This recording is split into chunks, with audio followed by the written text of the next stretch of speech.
మీరు చెప్పండి. కార్లు అడ్డం పెట్టి ఇక్కడ పార్కింగ్, ఇక్కడ జనాన్ని గ్యాదర్ చేయడానికి మీకు ఎట్లా మీ దగ్గర ఏమైనా అనుమతులు తీసుకుంటారు? రోడ్డు క్లోజ్ చేసిర్రు, దాని గురించి ఎందుకు మాట్లాడారు? చెప్తా చెప్పండి. మీకు ఏదైనా ఉంటే ట్రెస్పాస్ అయితే చేయడకండి. మాకు అనుమానాలు ఉన్నాయంటే సరే అని చెప్పేసి ఆల్రెడీ స్పోర్ట్స్ కి సంబంధించిన మీటింగ్ లేవో మీ పోలీస్ వాళ్ళవి ఉన్నాయంట.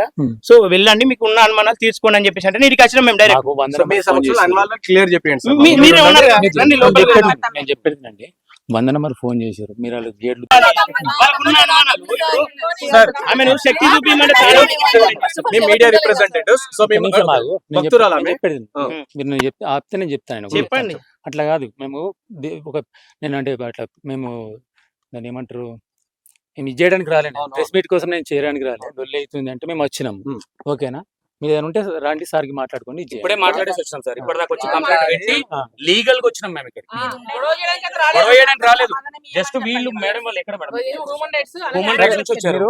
ఏమైనా ఉంటే మాట్లాడుకోండి, ఇది చేసుకోండి, కొట్లాట మాత్రం చేసుకోండి. మీరే వెళ్ళండి. మేము పోము. మరి వాళ్ళు లాక్ వేసుకుంటే ఏం చేస్తారు సార్? ఎలిగేషన్ ఎవరి మీద పడతారు? ఇష్టం వచ్చినట్టు చేయొచ్చా?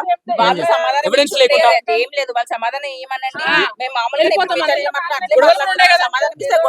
సార్ ఇటు రండి సార్, కొన్ని క్వశ్చన్స్ అంతా ఇటు రండి. మీ సమక్షంలోనే ఆయన ఇక్కడికి రమ్మనండి. నేనేమంటాను సార్, ఒకటి చెప్తా. కాల్ వచ్చింది మీరు వచ్చారు, సంతోషం. మీ కళ్ళ ముందు ఏదైనా అగైత్యాలు జరిగితే చూడాల్సిన బాధ్యత మీకు ఉందా లేదా? మీకుందా లేదా? మీకుందా? మీ కళ్ళ ముందు జరిగినప్పుడు సార్ చెప్పేదాకా మీరు యాక్షన్ తీసుకోరా? అట్లా అంటే లేదు సార్. పార్కింగ్ క్లోజ్ చేసిర్రు, రూట్ క్లోజ్ చేసిర్రు, మీరు చూస్తా ఉన్నారు కదా, మీరు మాట్లాడాల్సిన బాధ్యత లేదా?